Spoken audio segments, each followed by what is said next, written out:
I'm Sarah, and the concept I have chosen to discuss today is postmodernism. Postmodernism is a very hard thing to describe as it has so many different interpretations dependent on its context. But in short, it can be defined as a direct department from and reaction to the modernist movement. The modernist movement was a very uplifting and optimistic time for society. At this time, we were still happy using grand narratives such as religion and philosophical systems, such as the newly created communist and capitalist movement, to inform our understanding of life. There was also much hope for the fastly improving industrial and medical advancements, being able to solve all the world's problems.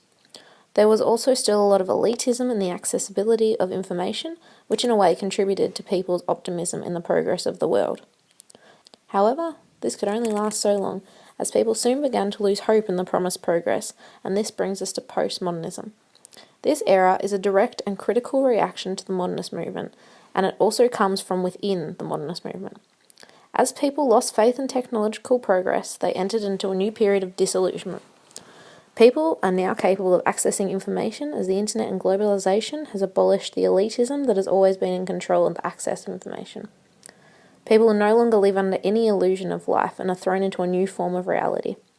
With all this knowledge comes the abandonment of the absolute and the understanding that things are not black and white and there is not one single truth, but rather all things are connected by a plethora of factors that make up the world, all connecting and mixing together. In a way, postmodernism has become a part of the way we interpret many aspects of our lives. Our understanding of texts come from our life experience, and we can relate to them by knowing things and cashing in on cultural currency. That is, using things we've seen before to give meaning to new things. With all that background information of contextualization out of the way, we can now get to the more subject-relevant stuff. What does postmodernism have to do with pop culture? The short answer is everything.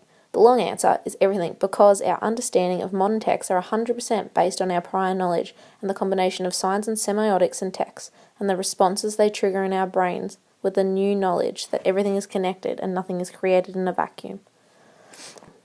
Basically, within the framework of postmodernism, there are four main pillars or key concepts, and I think the best way to explain them is using the much-loved show Seth MacFarlane's Family Guy.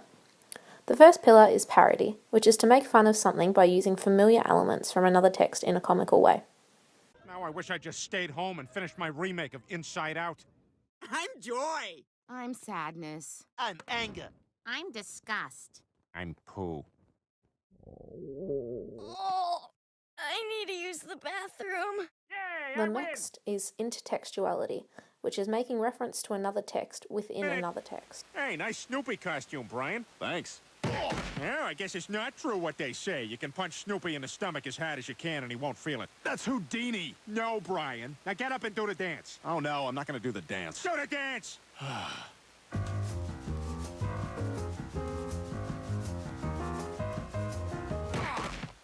Third is pastiche, which is paying homage to a style or text.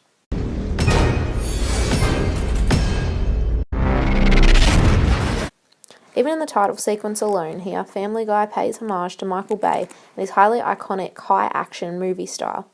The fourth is self-reflexivity, which is also known as metafiction.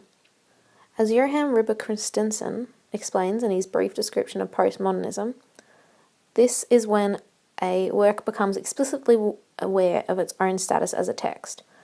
They are self-reflexive or self-conscious. Letting your kids watch certain shows in the first place if you have such a big problem with them, instead of blaming the shows themselves.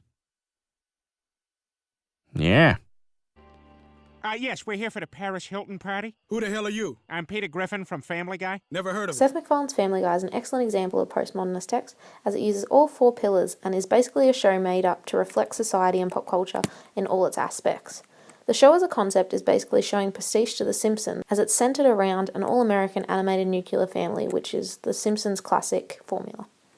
The show has its examples very obvious and is very self-aware in its links to popular culture and the way it makes it a platform for the writers to express opinions on real issues in a fun and jovial way. The way I like to think of postmodernism is a self-aware era. Much like how Family Guy is fully aware of the society it's been created in and of itself as a creation, we in the postmodernistic world are aware of society and the society we have been created into and ourselves and our place within it. We live in a world of interconnectedness, which technically we always have, but now we are aware of this phenomena and have become sophisticated enough to apply it to our texts.